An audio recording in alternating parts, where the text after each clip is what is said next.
Protecting your business is your number one priority. And in a world of ever-increasing global risks, organizations are facing uncertainty from third parties like never before. You've spent years building up your business, and now, more than ever, you have to think differently about due diligence to ensure that a new client, a supplier, or a third-party agent acting on your behalf won't put you at risk of reputational damage, loss of business opportunities, serious financial penalties, or even criminal charges. That's where we come in. Lexis Diligence helps mitigate risks, protects your reputation, and ensures regulatory requirements are met, helping your business reduce penalties and continue to grow through efficient, flexible, and cost-effective due diligence. From the convenience of a single interface, you can access over 26,000 global news sources, 1,000 plus sanctions and watch lists, and more than 1 million PEPs. Over 3,000 databases on public and private companies worldwide, in-depth country and industry risk analysis reports, and more than 46 billion public records on U.S. entities and individuals.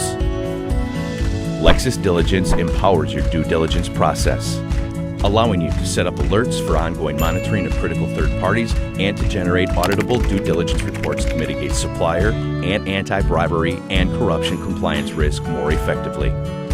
Dig deeper into your due diligence process with LexisNexis. Request a demo with one of our specialists today.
Teremos agora a palestra com o tema Compliance Público Benchmarking.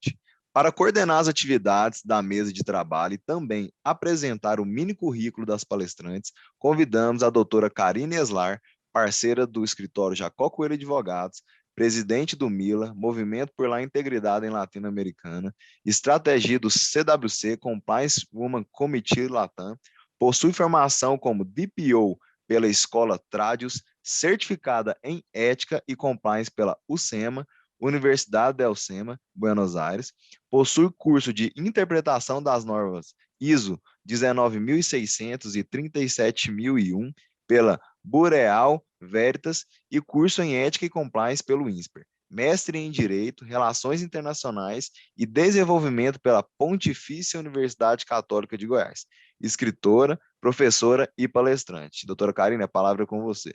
Obrigada, Lucas. Obrigada a todas e todos que compuseram a mesa inicial.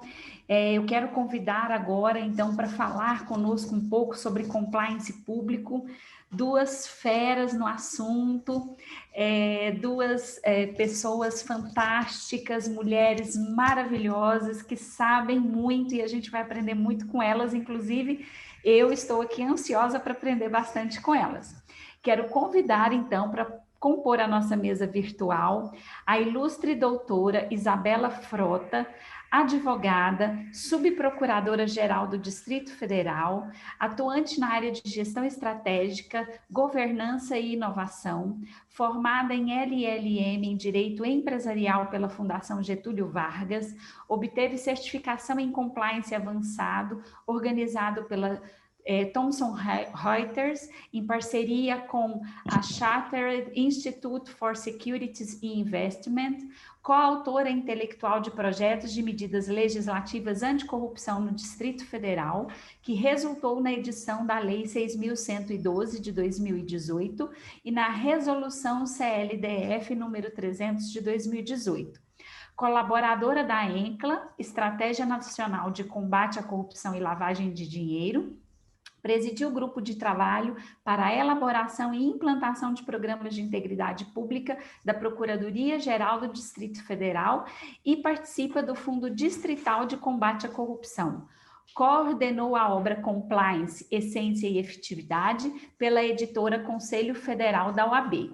E para estar junto com a super querida doutora Isabela Frota, nós temos uma outra querida doutora Elise Brits, professora, advogada, auditora líder e administradora, Master in Education Science, pós-graduada em Português Jurídico e em Direito Público, com ênfase em Compliance, estudou no Tarsus American College, foi presidente da Associação Nacional de Compliance da ANACO, é membro da Comissão de Combate à Corrupção e da Comissão de Compliance da OAB Distrito Federal, é vice-presidente da Comissão de Legislação, Governança e Compliance da subseção da OAB de Taguatinga, possui formação em investigação pela Academia Paulista de Investigação, é uma criteriosa civilista e criminalista com vigoroso trabalho na área de conformidade. É analista superior de uma grande estatal, requisitada como analista de cooperação jurídica internacional em um órgão público federal e também é membro do nosso MILA, Movimento por la Integridade em Latinoamérica. Para iniciar, então, a nossa fala nesta manhã, eu quero começar com uma provocação às nossas painelistas. Eu gostaria, doutora Isabela, que inicialmente a senhora comentasse conosco, noticiasse quais são os trabalhos de implantação do programa de integridade no âmbito público, que vem sendo feito pela PGDF, junto com a atuação brilhante que a senhora vem tendo no órgão. Com a palavra, a doutora Isabela Frota. Bom dia, colegas, bom dia, secretário Girão, grande prazer encontrá-la aqui, doutora Elise. Eu preparei uma apresentação, doutora Karine, que é uma história, é um histórico de como a Procuradoria-Geral do Distrito Federal recebeu esse presente, que hoje nós entendemos como um grande presente, que é a implantação do programa de integridade. Eu acho que com isso, ouso dizer, eu já começo a responder esse seu questionamento, essa sua provocação, e de uma forma ilustrada, vamos dizer assim, como está na moda, né, com storytelling. Eu preparei aqui e conforme for, estou aqui à disposição para que a apresentação seja interrompida e para que eu possa, inclusive, responder essa pergunta, se for o caso, de uma forma mais assertiva. Eu pergunto se todos conseguem ver essa apresentação na tela. Esse PowerPoint foi preparado para o lançamento do Programa de Integridade da Procuradoria-Geral do Distrito Federal, da qual eu sou membro de carreira há 22 anos. E, na época, eu fui a presidente do grupo de trabalho. É exatamente o mesmo PowerPoint, então eu posso chamá-lo de histórico, com alguns acréscimos que eu fiz, mas, ao final, para mostrar aos senhores como o Programa de Integridade tem caminhado dentro do órgão de advocacia pública do Distrito Federal. Isso aqui é uma pequena agenda, eu prometo que, apesar de extensa, não vou cansá-los com a história, vou tentar passar por esses pontos de uma forma bem dinâmica. E nós costumamos dizer na Procuradoria que o Programa de Integridade foi uma escolha própria.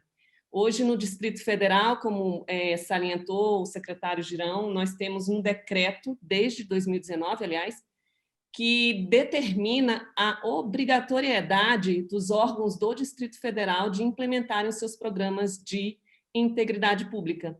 É o decreto 39736.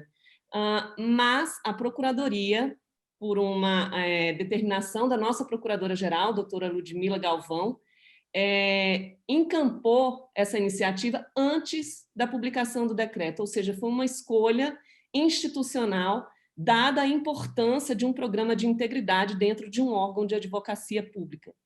Então, nós temos orgulho de dizer que nós implantamos e tivemos essa iniciativa antes da obrigação normativa. E, na época, nós nos perguntamos como construir um programa de integridade. E foi, claro, instituído um grupo de trabalho, e do qual eu fui a presidente, e nós resolvemos que o nosso programa ia ser construído por nós, procuradores e servidores da Procuradoria, e daí já um grande desafio diante do ineditismo do tema e da ausência de expertise e de conhecimento. Mas isso não nos tolheu, muito pelo contrário, isso nos incentivou, e nós começamos os trabalhos após o lançamento do grupo de trabalho, o primeiro ato que nós fizemos foi buscar capacitações.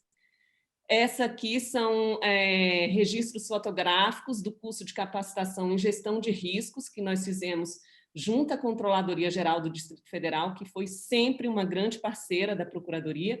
Aqui estão os membros do grupo de trabalho. Também, além dessa capacitação em gestão de riscos, nós propiciamos aos membros do grupo de trabalho uma capacitação em compliance. Na época era muito difícil encontrar, e nós conseguimos fazer um curso online para os servidores e procuradores, e ainda teve uma outra capacitação específica para os procuradores que compunham o grupo de trabalho. Quando nós começamos, e aí eu acho que começa a responder um pouco a questão da doutora Karina, nós percebemos que nós teríamos que dar alguns passos atrás antes de avançar com o programa de integridade. A Procuradoria-Geral do DF ainda não possuía missão, visão e valores escritos. Nós tínhamos que voltar não apenas para isso, mas também para um mínimo desenho e estrutura de governança dentro da Procuradoria. Quer dizer, o programa de integridade já chega nos chamando a nos aperfeiçoarmos, a nos aprimorarmos, antes mesmo dele tomar corpo dentro do órgão. Essa foi uma oficina que nós fizemos aqui num laboratório de inovação que existe no Distrito Federal, o Sebrae Lab. Nós levamos os colegas para lá e nós também convidamos colegas procuradores do DF lotados em secretarias, que é o que chamamos de AJLs, que são os chefes de assessoria jurídico-legislativa, e esses colegas traziam para a gente uma visão de como a Procuradoria era vista fora dos seus portões. Então, isso foi muito importante. Nós queríamos nos ver e nós queríamos ver como éramos vistos. E aí nós trabalhamos também com um repertório que voltava às origens da criação de Brasília como capital federal.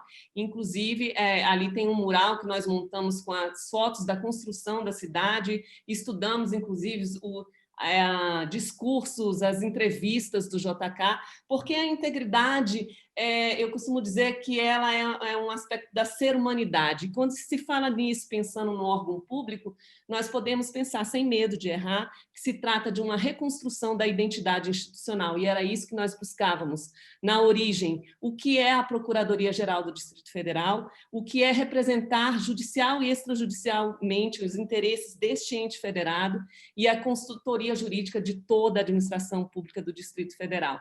Então, foi uma busca, foi um trabalho que realmente causou uma espécie de catarse dentro da Procuradoria. Eu nunca participei de um grupo de trabalho em que se recebe pedidos para que, olha, eu gostaria de participar. Nós começamos com 12 colegas, terminamos com 21, e eu não podia mais receber colegas, porque estava difícil até de fazer a gestão dessas pessoas. Então, aí é uma parte inicial do nosso grupo de trabalho, nas oficinas que nós fizemos no Sebrae Lab, e dando continuidade a esse trabalho, e também sob orientação da CGDF, da Controladoria, nós partimos para fazer uma matriz SWOT da Procuradoria, né? Quais as nossas fraquezas, nossas fortalezas, as ameaças e oportunidades. Uma ferramenta muito simples de gestão e que trouxe realmente um dos maiores e mais impactantes insights dentro desse trabalho, que foi na elaboração do nosso programa de integridade. Mais uma vez, registros da equipe, e aqui foi a última capacitação, vamos dizer assim, uma capacitação mais mão na massa, em que a Controladoria Geral do DF nos apoiou com a elaboração da matriz de riscos do nosso programa de integridade. Nós já tínhamos caminhado bastante a essa altura do campeonato, a portaria 250 da Procuradoria já havia sido publicada, em que instituía o nosso sistema de governança pública. E essa portaria é tão importante para nós, eu não teria tempo suficiente para dizer tudo o que a Procuradoria ganhou com a instituição de um sistema de governança, mas nós temos uma parceria incrível com a Advocacia Pública do Estado do Mato Grosso do Sul, na pessoa da doutora Ludmila, da doutora Cristiane, e nós compartilhamos com a PGMS o nosso sistema de governança, e para nossa grande alegria nós tivemos a notícia que a PGE Mato Grosso do Sul instituiu também o seu sistema de governança pública, salvo engano, com esses anos pandêmicos, que agora já estamos no segundo, eu estou me confundindo um pouco, mas eu acho que foi no final do ano passado. Mas para nós a integridade trouxe até um dar as mãos entre as Procuradorias Gerais de Estado, e mais à frente eu vou mencionar também esse efeito colateral positivíssimo que esse trabalho trouxe para a advocacia pública brasileira. Durante a instituição do programa, nós pensamos o seguinte: nós temos que fazer algum barulho, nós precisamos dizer às pessoas que fazem parte da PGDF que existe algum grupo de pessoas aqui movimentando algo que estão chamando de programa de integridade. Então, o que é isso? Nós precisávamos, para além daquelas 21 pessoas, que o público da Procuradoria, as pessoas que formam a Procuradoria, soubessem o que nós estávamos fazendo para eles, para nós e para eles, porque a integridade é feita. Quem está do lado do balcão, todo o programa de integridade é feito para quem está do outro lado. Então, nós lançamos essa campanha, O que é Integridade para Você?, com o apoio do Sindicato dos Procuradores do Distrito Federal, em que nós colocamos prêmios módicos, era ingresso para o cinema, um voucher de um jantar, o segundo lugar, em primeiro lugar, nós tínhamos aí um final de semana em Pirinópolis, né, numa pousada em Pirinópolis. Nós tivemos o apoio do sindicato com relação aos prêmios, e nós recebemos, se for possível, ao final da fala, eu passo os 2 vídeos que ganharam, que se sagraram vencedores aí nessa campanha. E isso foi muito positivo, nós começamos realmente a mexer nas estruturas da casa ali, e quando eu falo estruturas, eu falo em pessoas.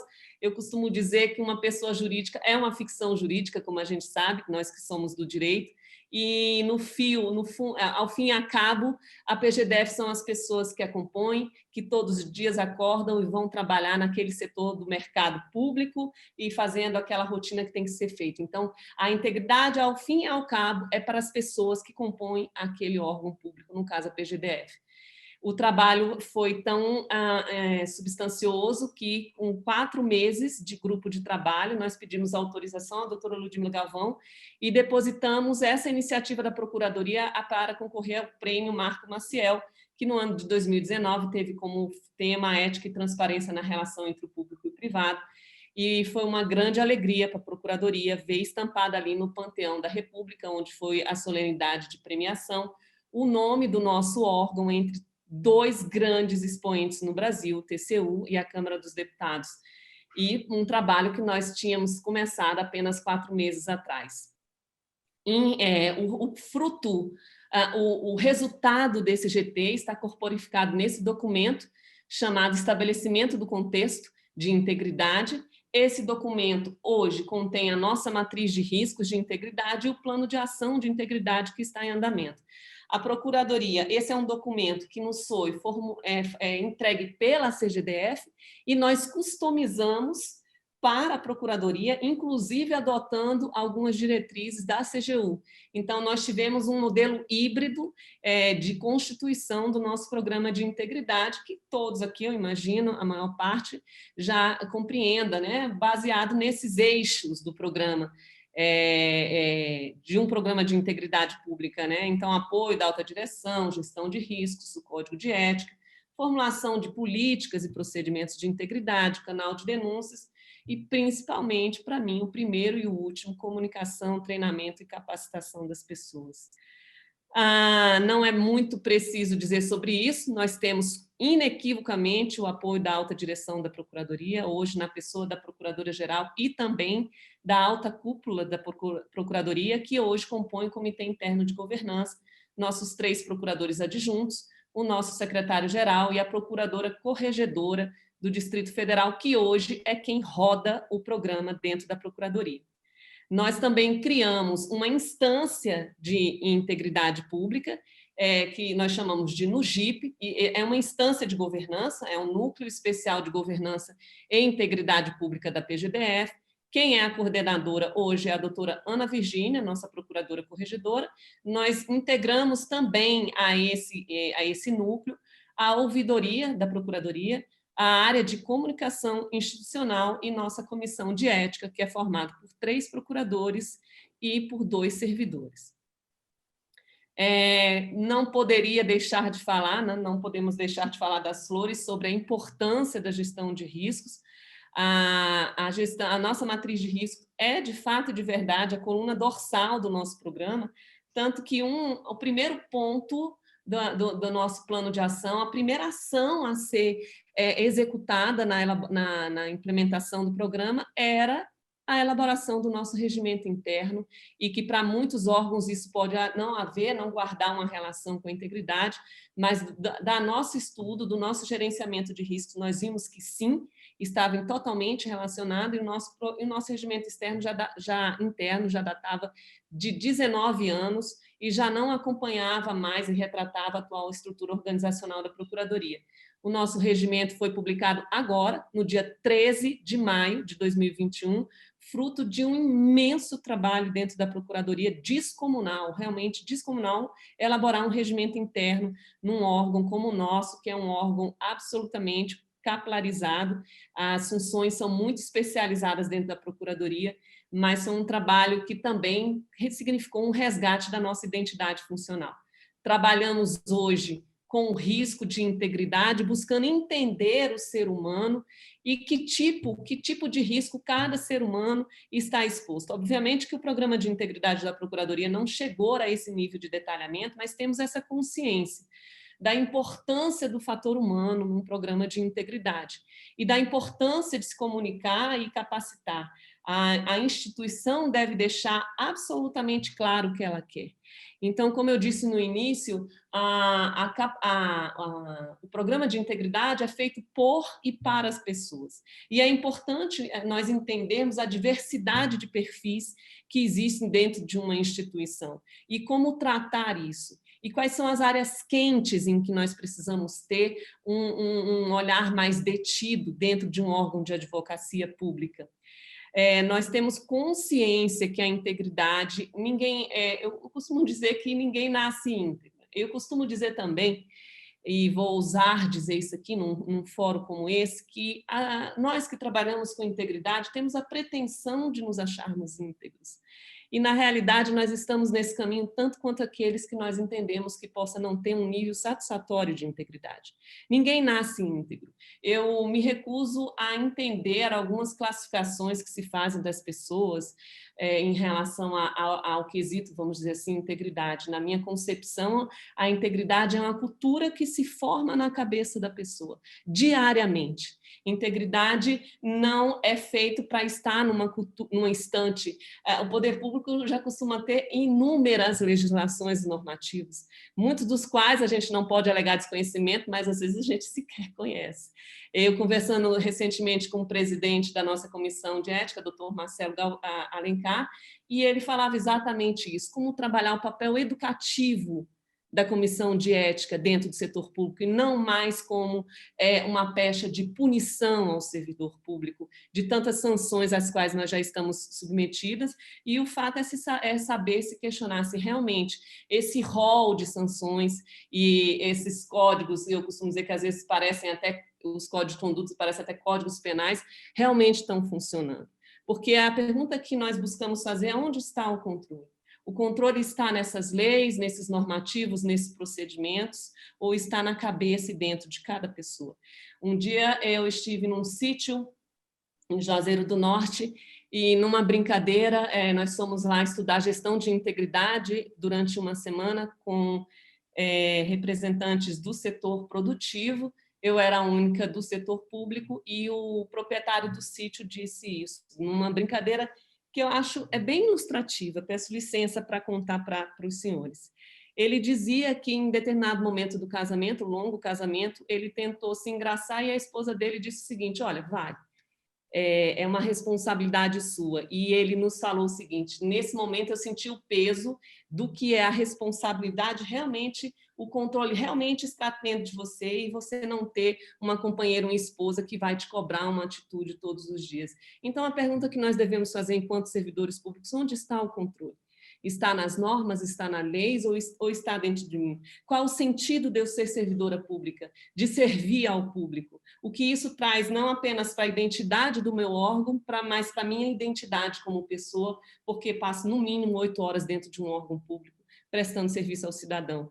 Então, esses são questionamentos que nós temos trazidos para a integridade num nível mais profundo, em águas mais profundas do que apenas os códigos, os procedimentos, que sim serão feitos, serão realizados, mas nós entendemos que a corrupção, de fraude, combate à corrupção, a combate à fraude, ela chega em determinado momento que é quase um enxugar gelo. Inclusive, para nós, nesse momento, já que já somos adultos, muitas vezes parece isso também, mas nós queremos investir na educação de adultos. Nós sabemos que a educação tem maiores efeitos na primeira infância, nós queremos investir, nós achamos que faz sentido. Então, nesse momento em que o programa foi implementado, como eu disse para os senhores, foi em setembro de 2019, nós atravessamos, como todo o Brasil, todo mundo, um ano pandêmico, e isso balançou demais a nossa atuação, em função daquelas inúmeras dúvidas sobre ir e voltar.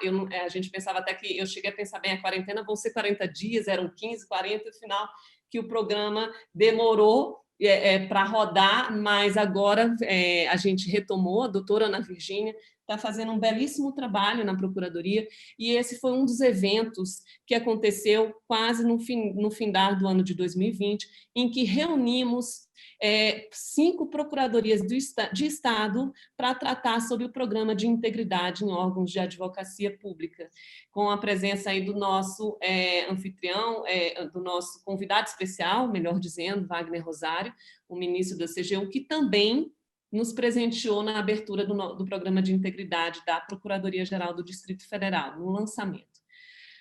O que eu posso dar notícias do nosso programa de integridade hoje da PGDF, como estamos andando, o que nós temos feito.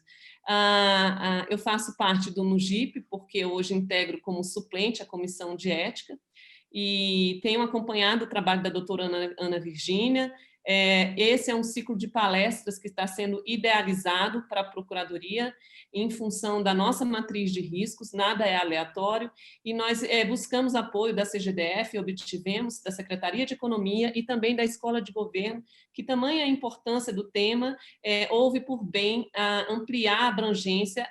Essas palestras não vão ser apenas reproduzidas para os servidores e procuradores da Procuradoria, mas para todos os órgãos públicos do Distrito Federal.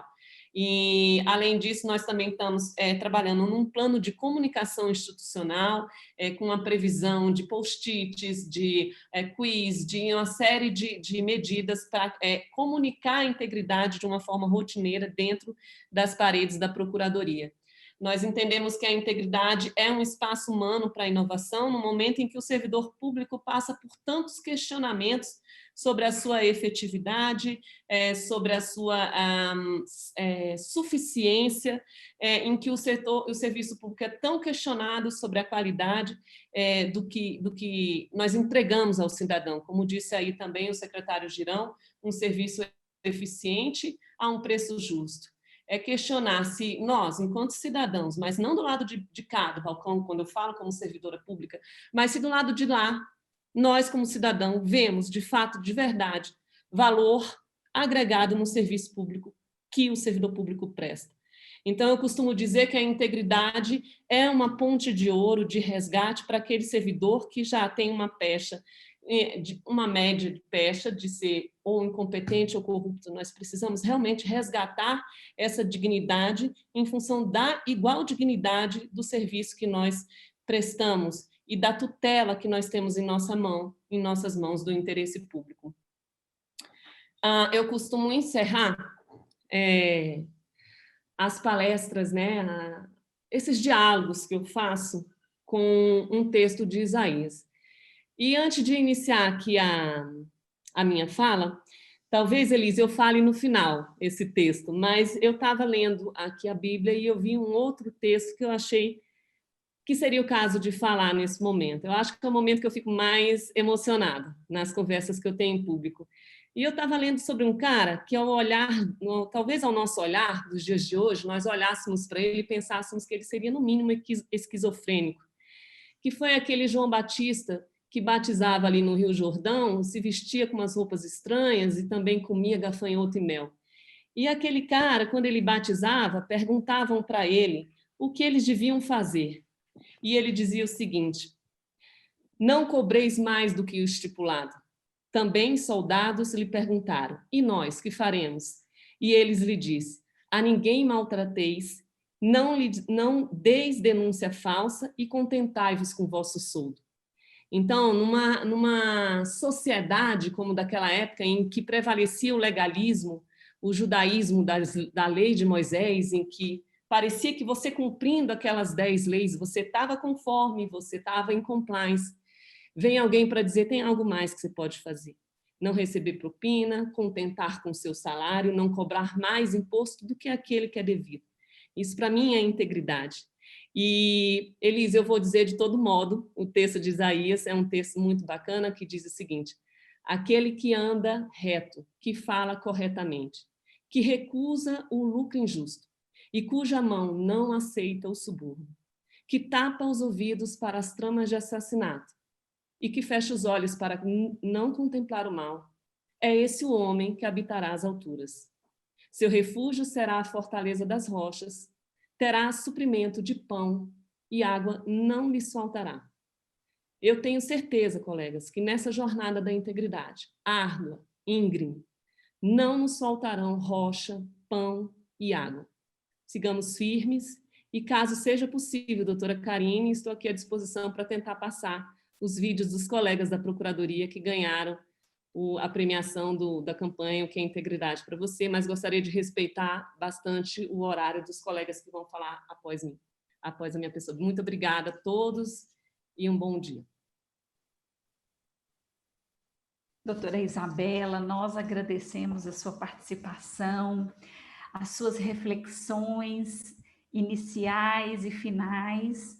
Eu costumo dizer sempre nas minhas aulas para os meus alunos que Aristóteles já dizia que a ética pode ser aprendida e que a criança nasce amoral. E quando a senhora falou que ninguém nasce íntegro, me veio novamente, né, à mente essa reflexão de Aristóteles, né? A criança nasce amoral e a ética pode ser aprendida. Eu, como mãe de 3 filhos, tenho esse exemplo na minha casa diariamente, né? Sempre você vai ensinar a criança o caminho que ela deve andar. E quando ela crescer, não se desviará dele, né? Então, eu tenho feito isso e percebido que onde nós estamos passando, implantando os programas de compliance nas organizações, nós realmente temos ensinado, né? Temos dado não só o caminho, né, para as pessoas, o caminho que elas devem andar, mas realmente temos dado as mãos a elas para que elas entendam, né, que a educação, que o compreender o que é certo e o que é errado é a premissa básica de tudo, né? Então, assim, a sua fala realmente nesse contexto veio muito ao meu coração nesse sentido, e ao final, né, toda essa reflexão me fez recordar daquele momento em que Jesus disse, né, dai a César o que é de César, ou seja, tudo aquilo que é devido deve ser realmente pago, né,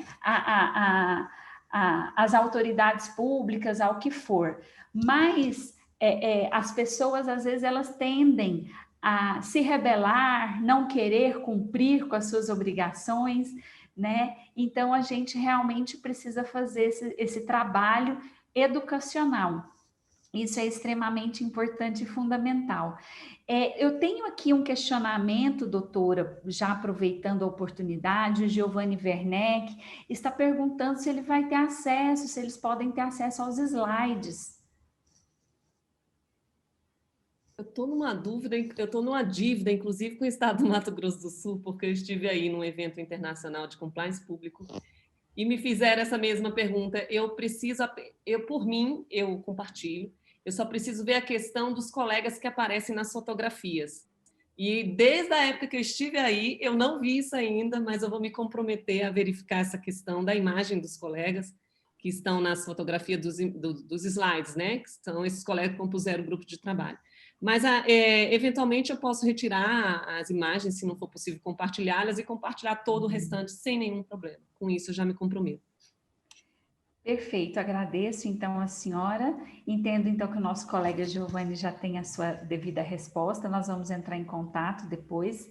E agora eu quero perguntar, né, para essa nobre colega querida, doutora Elise Brites, quais, diante de todo esse arcabouço, né, técnico que a doutora Isabela trouxe para nós, de tudo que foi feito, de tudo que vem sendo feito, tudo que o doutor Carlos Eduardo Girão nos comentou com relação ao compliance público, a integridade pública. Doutora Elise, você que é tão atuante, comenta conosco quais são esses benefícios, né? Quais são os benefícios que o compliance público vem trazendo para as organizações. A senhora que está aí em várias organizações, né, participando ativamente, inclusive o pessoal da Rede Governança Brasil, que é nosso parceiro no MILA.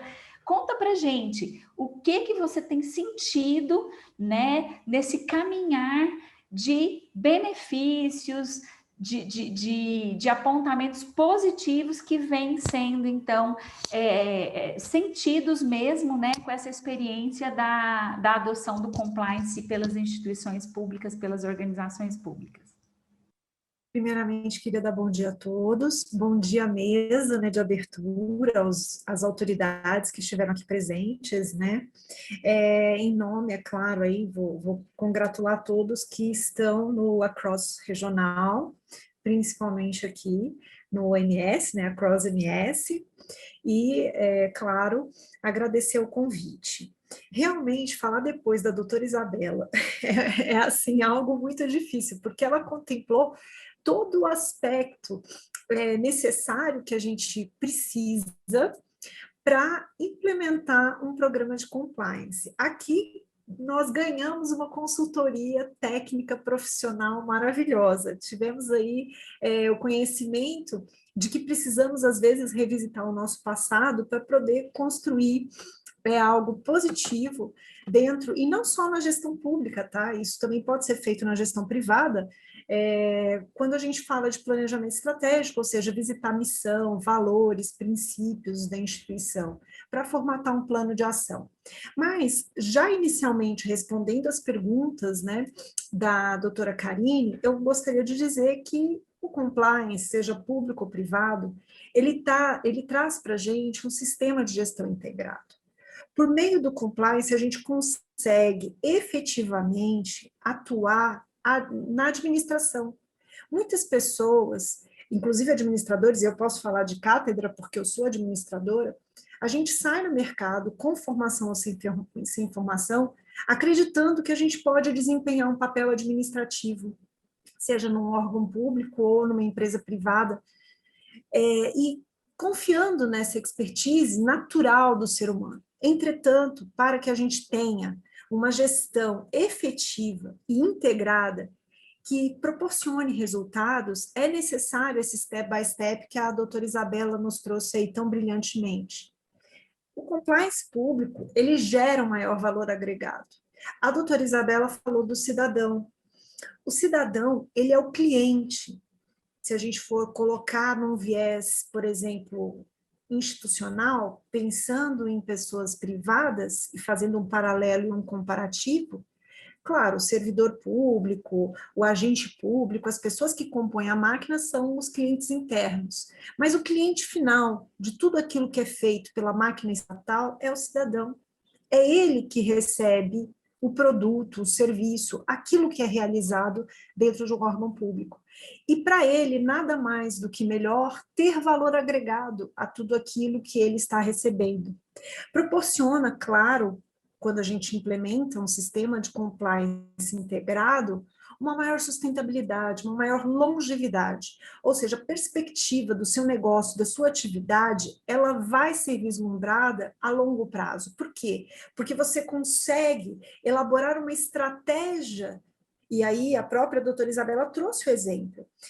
Foi feito aí um grupo de trabalho, esse grupo de trabalho criou uma metodologia interna para poder desenvolver e colocar em prática todas as ações necessárias e planejadas, principalmente com um gerenciamento de riscos, que é uma base necessária para que a gente minimize erros, porque erros fazem parte de todo o processo. Mas que a gente consiga, dentro desse processo, trazer, digamos assim, um plano de contingência caso o erro aconteça, medidas mitigadoras, né, uma palavra que o pessoal de gestão de risco gosta muito, mitigadoras, a gente tem que tentar evitar que a gente sofra com esses riscos. E, claro, né, aí a questão muito forte e muito latente que muitas pessoas pensam, que é o combate à corrupção. Porém, compliance público não é só um combate à corrupção. E nas palavras da doutora Isabela, nós conseguimos ver isso, conseguimos entender isso. É uma mudança de cultura. E muito mais além, agora com a nova ISO que temos de compliance, a gente reforça isso por meio da ISO, é uma mudança de cultura, pensando na cultura de compliance, por meio das obrigações de compliance assumidas por determinada instituição. Então, a gente fala, por exemplo, de perspectivas éticas. E aí eu vou trazer agora um paralelo, já que a doutora Isabela tratou isso de uma forma tão técnica, de tanto conteúdo, eu vou trazer uma coisa mais prática do meu cotidiano, da minha vida. Então, vou pensar no seguinte, eu sou uma pessoa que não gosto muito de alface, mas dizem que a alface é boa, que faz bem para uma dieta. Aí o que acontece? Toda vez que eu quero iniciar uma dieta, eu ponho um prato de alface. Infelizmente, para mim, pode ser que para muitas pessoas o alface, você vendo lá a folhinha de alface, você já fique simpatizado, queira comer e tudo. Não, para mim precisa colocar um molho, precisa colocar alguma outra coisa, só alface não vai. E aí eu fico pensando, por que essa dificuldade na minha pessoa de absorver elemento tão importante, que muitos nutricionistas dizem que é essencial para uma dieta e que faz bem? E aí a gente fica pensando assim, Bom, aí, né, alface faz bem, é ótimo, é bom para uma dieta. E por que muitas pessoas não gostam? E por que muitas pessoas preferem comer uma lasanha, preferem comer, sei lá, um estrogonofe, preferem comer até um pão com manteiga a comer uma alface?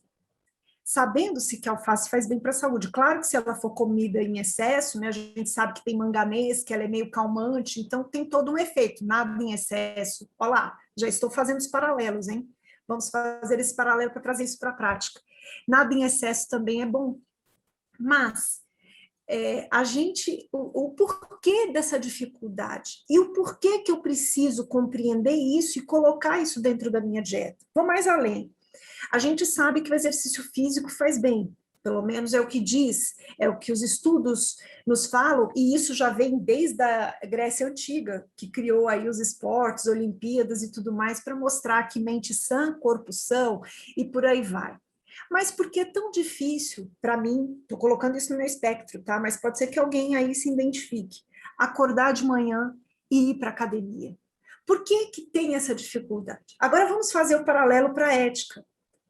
Será que é difícil eu introspectar essa necessidade de ir à academia todo dia de manhã, acordar e ir? Claro, eu vou, supero essas dificuldades e às vezes, inclusive, viro uma apaixonada por academia e não consigo viver mais sem. Olha a ética.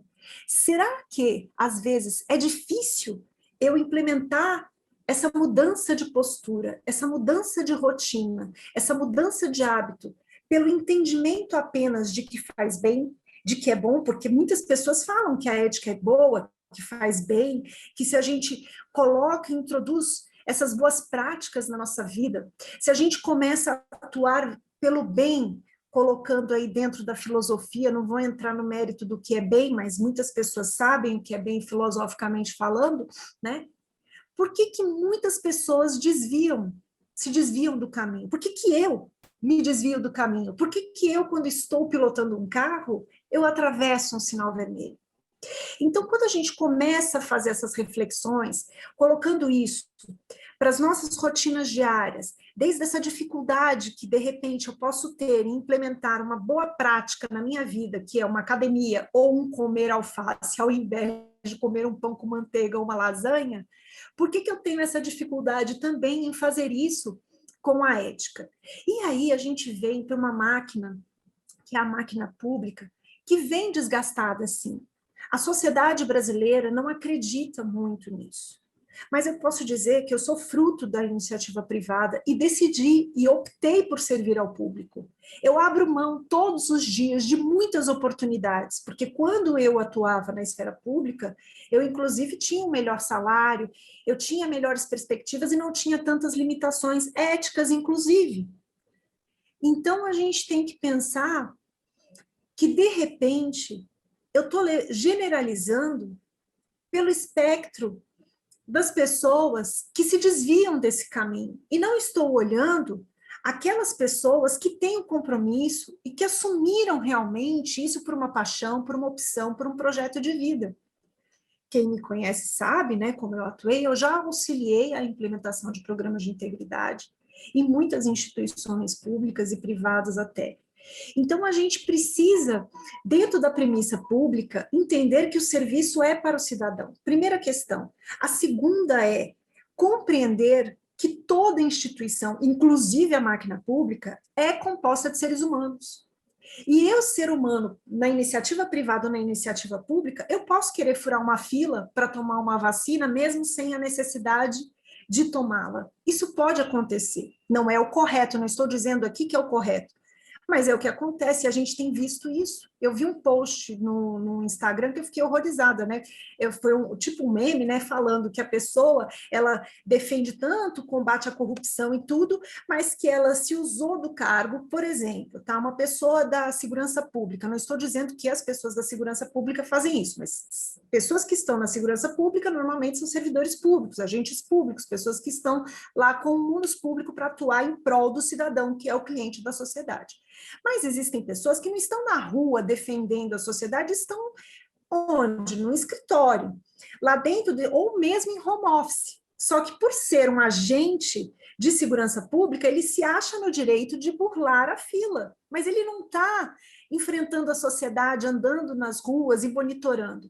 E a vacina, pelo que se entende, me corrijam se eu estiver errada, ela está sendo concedida em prioridade, por exemplo, para pessoas de segurança pública, por quê? Porque eles estão lá face a face com o cidadão, estão ali tendo acesso ao vírus e podendo se contaminar diariamente nas rondas que fazem, na proteção social. E aí, eu, por exemplo, imagino que eu sou uma policial, mas eu sou uma policial administrativa, faço relatório, ou faço, sei lá, conteúdos dentro aqui da minha casa, dentro da minha máquina, do meu computador, estou em VPN. E aí eu vou lá e vou tomar a vacina no lugar de um cidadão que poderia estar recebendo aquela dose, porque a gente sabe que o Brasil é um país continental, e é isso que também nós precisamos entender quando atuamos com ética, integridade e compliance público, porque compliance público é isso, é uma ferramenta com muitos mecanismos de implementação, desde o comprometimento da alta gestão, até questões de critério, de análise de conduta, por exemplo, canal de denúncia, código, e aí temos o código de ética, o código de conduta, que são coisas diferentes na minha concepção, tá? Mas que muitas instituições têm, porque o código de ética é mais principiológico e o código de conduta é aquilo que eu espero que meu funcionário, meu colaborador, meu agente público faça ou não faça. Mas, enfim, não vou entrar nesse critério. O que eu quero dizer é, o compliance público, ele está aí para isso, para tentar fazer com que esse cidadão, ou seja, eu, se for uma policial, e estiver no meu VPN, eu tenho essa consciência, declare lá no meu e-mail, sei lá, ou para a autoridade que pediu para que eu tivesse essa prioridade no tomar, né, da vacina, e fale, olha, realmente eu devo tomar, eu estou em VPN, se for, ok, eu vou, mas não porque eu quero furar uma fila e me antecipar a uma situação que está aí causando problemas para a sociedade. Então, a gente precisa entender que hoje o critério humano, essa cultura de compliance que está inserida e esculpida na nova ISO de compliance, eu chamo de nova ISO porque a ISO agora realmente ela, né, está em ativo. Antigamente a gente tinha 19600 e agora nós temos então uma ISO que pode ser acreditada e que realmente ela tem pré-requisitos. E isso que é interessante. Quando a gente tem um padrão internacional, a gente sabe o que seguir. E aí a gente verifica que não é só um combate à corrupção. E muito pelo contrário. E aí é uma concepção minha, um pensamento, é uma opinião mesmo, muitos códigos de conduta, eles trazem as sanções assim, negrito. Demissão, processo administrativo disciplinar, se você fez, só que eu não estou fazendo o que é necessário. Eu estou sancionando, a pessoa sai daqui expurgada da minha instituição pública, ela sai demitida, mas ela vai fazer e continuar fazendo o que ela faz em outra instituição, talvez ela não reflita sobre isso. A gente sabe que não são os presídios que fazem com que as pessoas reflitam. Não são as punições, claro, elas podem trazer uma certa conscientização, o medo traz mesmo, não é que é de todo negativo, não é isso, mas o fundamental é eu buscar essa mudança de ação, é buscar essa reflexão. Então, para encerrar, vamos dizer assim a minha fala, que eu sei, né, que eu devo ter até extrapolado aí, eu queria dizer que é importante a gente entender que integridade sem conhecimento é fraca e inútil, mas que conhecimento sem integridade, ele é perigoso e horrível, como Samuel Johnson falava. Então, vou repetir, integridade sem conhecimento é fraca e inútil, claro, a gente tem, né, integridade, mas não tem conhecimento, não consegue aplicar. Agora, conhecimento sem integridade é extremamente perigoso. Às vezes eu sei, eu tenho informações, por exemplo, conflito de interesse, essas questões, eu tenho informação privilegiada e não tenho integridade. Então, é onde a gente começa a desvirtuar o papel do serviço público, o papel do empenho de verdadeiros cidadãos. É sério, porque quem compõe o serviço público também é cidadão. Está ali com amor, está ali acreditando. E todo dia que eu acordo e vou para o meu trabalho, a minha força, a minha esperança é de um Brasil melhor. Muito obrigada, Karine.